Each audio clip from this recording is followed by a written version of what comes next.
ప్రపంచంలో క్యాపిటలిజం పెట్టుబడిదారీ విధానం యొక్క బలాలేంటి? ఆర్థికం. కొద్దిమంది చేతిలో పెట్టుబడిని పోగు చేసుకొని ప్రాణం లేని పెట్టుబడికి ప్రాణం ఉన్న జనంతో ఒటిపెట్టి ఈ జనమందరూ పెట్టుబడి వలనే బతుకుతున్నట్టు పరిస్థితిని నిర్మించి దాని ప్రజలందరూ నమ్మేటట్టు చేయడం.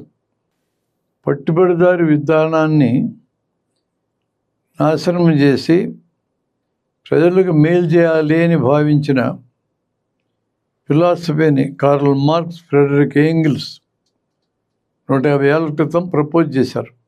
ఆ విధానాన్ని, ఆ ఫిలాసఫీని, పెట్టుబడిదారి విధానాన్ని తొలగించాలనుకునే వాళ్ళకంటే బాగా లోతుగా అధ్యయనం చేయడానికి డబ్బు కేటాయించి ఏ విధంగా తమ యొక్క ఉనికిని కాపాడుకోవాలనో ఆ ప్రజల నుంచే మేధావులను లాక్కొని వాళ్ళతో స్టడీ చేయించి తమ ఉనికిని ఏ రోజుకు ఆ రోజు కొనసాగించుకోవడం పెట్టుబడిదారి విధానం యొక్క బలం.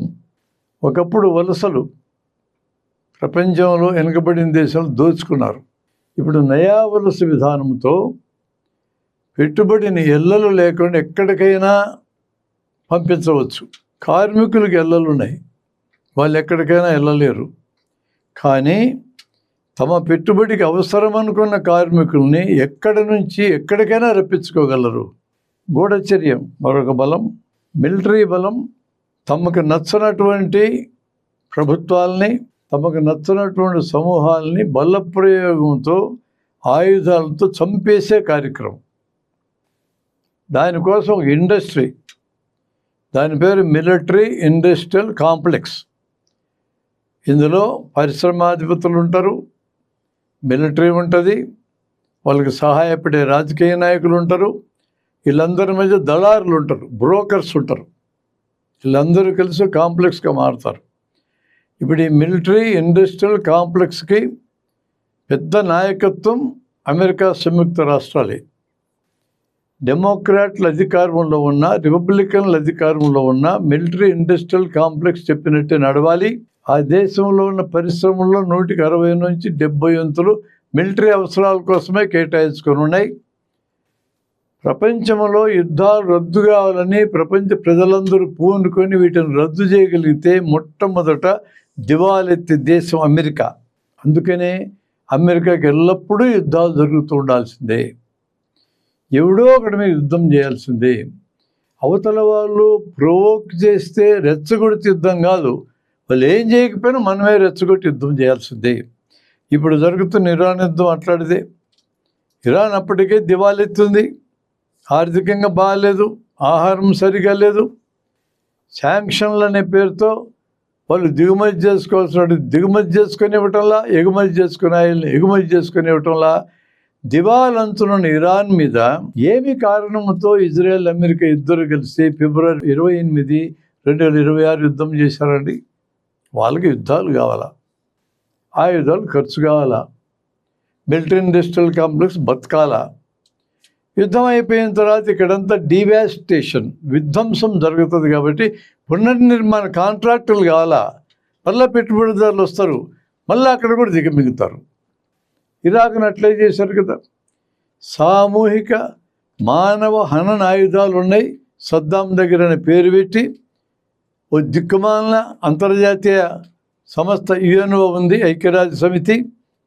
దానికి కూరలుండవు, పులిలాగా పోజులు పెడతా ఉంటుంది. అమెరికా ఏం చెప్తే అది ఉంటుంది. అక్కడ ఒక రూల్ పాస్ చేసుకొని చాలా దేశాలను కూడగట్టుకొని వచ్చి ఇరాక్ మీద దాడి చేస్తారు, సద్దాం హుస్సేన్ ఉరిదీశారు. ఏం దొరికినాయా?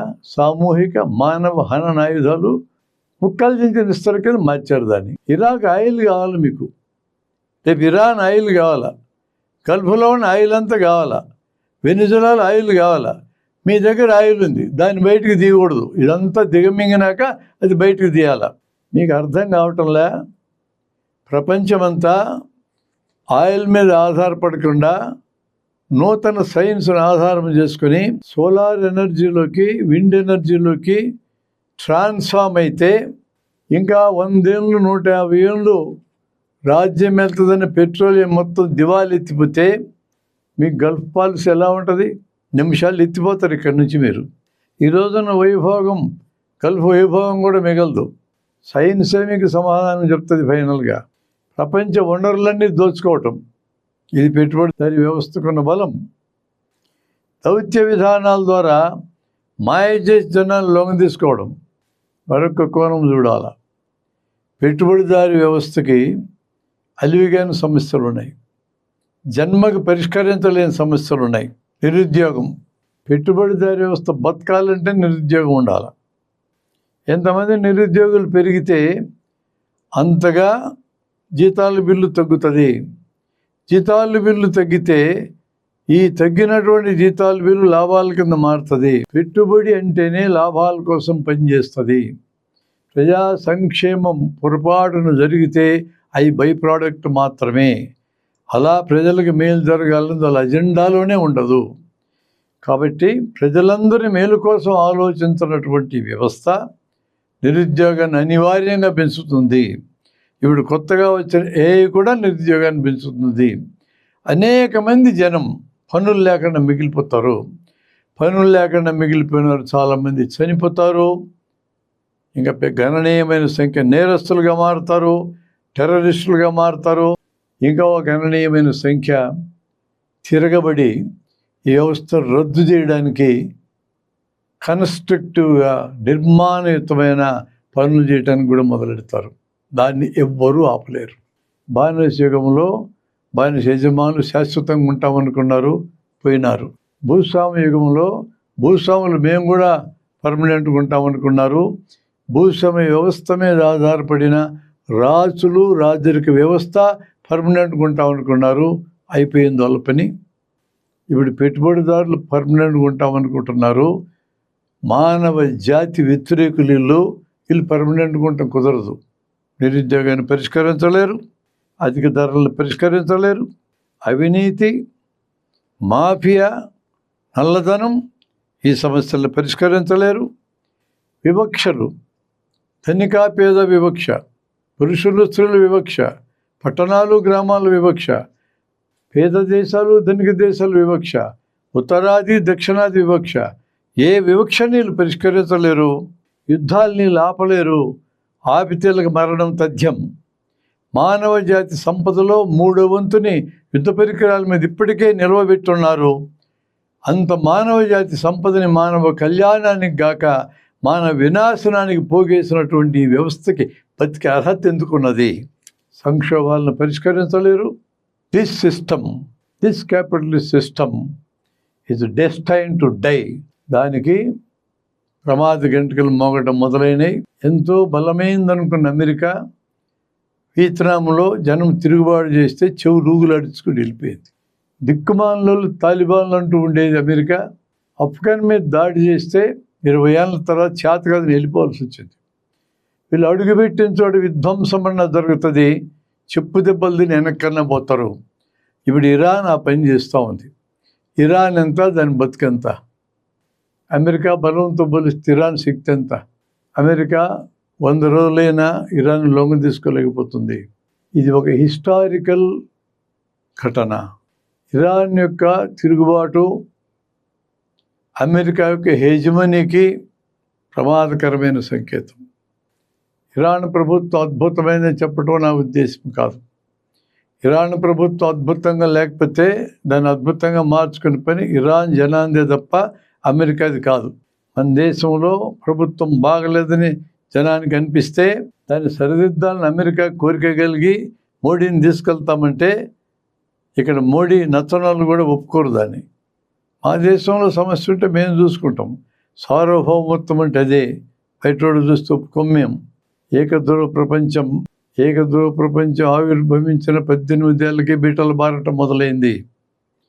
ఏకధ్రువ ప్రపంచం ఇచ్చిన మార్కెట్ ఎకానమీని ఉపయోగించుకునే ఇప్పుడు చైనా ఇంకో ధ్రువంగా పెరిగింది. ఏకధ్రువ ప్రపంచం సోవియట్ పతనంతో మొదలైనటువంటి వాటిలో రష్యా తిరిగి మరో ధ్రువంగా ఎదగడం మొదలైంది. 1945లో అణుబాంబులు వేసి జపాన్ నాశనం చేసినామనుకుని మీకు సైన్యం ఉండటానికి వీలు లేదని మీరు స్ట్రిక్చర్స్ పాస్ చేసిన కారణంగా జపాన్ ఎకానమీ అభివృద్ధి అయి అదొక సవాల్ కింద మీకు మారింది. ఐరోపా దేశాలన్నీ మరొక ధ్రువంగా మారే అవకాశం ఉంది. తెలివి ఉండి అవకాశం ఉపయోగించుకుంటే మరొక ధ్రువంగా పెరిగే అవకాశం భారతదేశానికి కూడా ఉన్నది. ఆ తెలివి లేకపోతే అవకాశం ఆలస్యమవుతుంది తప్ప అవకాశం రద్దయితే కాదు. ఇప్పుడు చెప్పండి, క్యాపిటలిజానికి శాశ్వతంగా బతికే అర్హత ఉందా? మానవులకు అనుకూలంగా లేని, మానవతకు అనుకూలంగా లేని, ప్రజలందరూ కష్టపడి నిర్మించిన వ్యవస్థల్ని కొద్దిమంది కోసం ఉపయోగించుకునే ఒక వ్యవస్థ ఏ నైతిక కారణంతో శాశ్వతంగా బతికే అర్హత సంపాదించుకుంటుంది? ఈ దుష్ట సమాజం పతనంగా తప్పదు.